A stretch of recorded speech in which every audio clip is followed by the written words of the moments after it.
बात करें भैया सिकंदर, सिकंदर जो था ना, सिकंदर के पिता कौन थे? पिता थे फिलिप, फिलिप सेकंड, सेकंड। और गुरु कौन थे बच्चे? गुरु थे अरस्तु। सुनिएगा, जो पिता थे फिलिप सेकंड थे, और प्रतिभा देखने के पश्चात हुआ क्या कि सिकंदर की प्रतिभा वास्तव में इतनी अच्छी थी कि इन्होंने सोचा कि क्यों ना इसे एक से गुरु के सुपुर्द कर दिया जाए। अब होता क्या है, जो गुरु थे अरस्तु, अब गुरु से जब ये सिकंदर मिला तो गुरु पूछता है कि क्या बनना चाहेगा, तो कहा कि मुझे विश्व विजेता बनना है।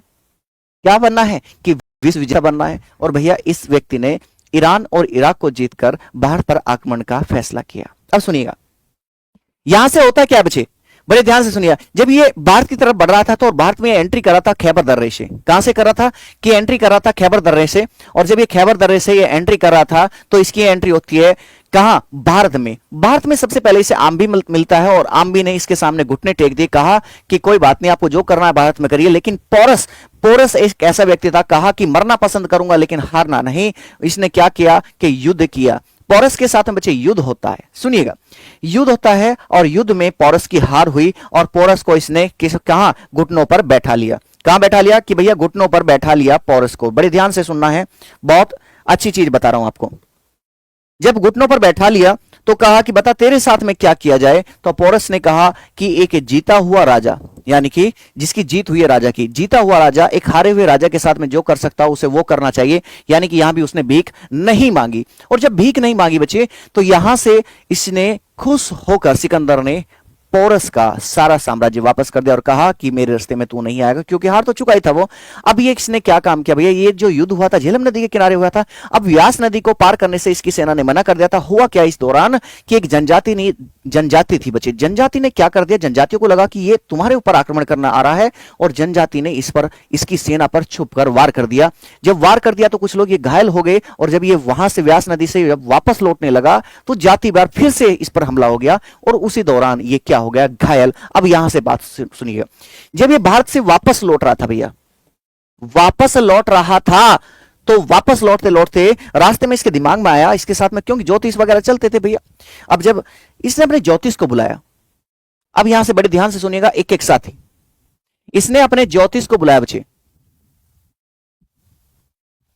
इसने अपने ज्योतिष को बुलाया, कहा कि बताइए मेरी मृत्यु कब होगी। अब ज्योतिष बड़ा समझदार व्यक्ति था, उसे पता चलेगा कि सिकंदर की तो मृत्यु होने वाली है, लेकिन क्या कह सकता था राजा को कि भाई तू मरने वाला है। लेकिन ज्योतिष ने दिमाग से काम लिया कि राजा साहब आपकी मृत्यु तब तक नहीं होगी जब तक कि जमीन लोहे की और आसमान सोने का ना हो जाए। कि जमीन लोहे की और आसमान जिस दिन सोने का हो जाएगा उस दिन आपकी मृत्यु हो जाएगी। सुनिएगा, अब यहां से चल दिया, और ये भूल भुलैया हुई। लगभग कई दिनों के पश्चात जब ये इराक बेबीलोन के आसपास में पहुंचा तो वहां इसने कहा कि यहां हम आराम करते हैं, और आराम करने के लिए वहां पर एक रेगिस्तान टाइप सा था। और क्या हुआ कि आराम करने के लिए इसके सैनिकों ने क्या एक आसन लगा दिया, और जब कुछ नहीं मिला तो क्या कर दिया कि एक सैनिक था, उसने अपना कवच उतारा और कवच उतारकर जमीन पर फैला दिया।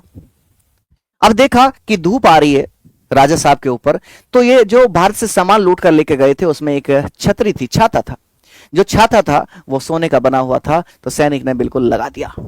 अब राजा साहब सोए हुए हैं, राजा साहब उठे, और उठते के साथ ही उनकी नजर एकदम, जब आदमी सोया हुआ है तो छाते पे गई, और छाता किस चीज का था? सोने का।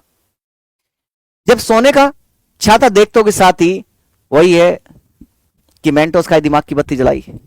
सिकंदर परेशान, सिकंदर ने कहा देखा जो कवच था वो लोहे का था। अब सिकंदर को समझ में आ गया कि तेरी मृत्यु होने वाली है। उसने अपने सभी सैनिकों को बुलाया, उसने अपने सैनिकों को बच्चे बुलाया, कहा कि जब मेरी मृत्यु हो चुकी होगी तो मेरी 3 तमन्नाएं हैं, इसे आपको पूरी करना है। क्या? पहली तमन्ना यह है कि जब मेरी अर्थी जाएगी तो मेरे दोनों हाथ बाहर की तरफ होने चाहिए। दूसरी तमन्ना कि मेरी अर्थी मेरे चिकित्सक उठाएं, चिकित्सक मतलब कि डॉक्टर्स उठाएं। तीसरी चीज कि हमने आज तक जो भी लूटा है सामान, धन संपत्ति लूटी है, वो पूरे रास्ते में बिछा दी जाए। तो वो संदेश देना चाहता था कि व्यक्ति खाली हाथ आया है और खाली हाथ वापस जाएगा। दूसरा संदेश क्या था कि जब किसी की मृत्यु आ रही होगी, कितना भी अच्छा चिकित्सक राजवैद्य क्यों ना होगा, मृत्यु को नहीं रोक पाएगा। और तीसरी चीज, आज पूरी जिंदगी मैंने लोगों को मारा, खसोटा, सारा काम किया, और ये संपत्ति आज ऐसी पड़ी है जो मेरे किसी काम की नहीं है। इसी कारण इससे क्या कहा गया बच्चे? सिकंदर को महान कहा गया। तो क्या कह रहा है कि उस वीर भारतीय राजा का नाम बताइए जिसे सिकंदर ने झेलम नदी के तट पर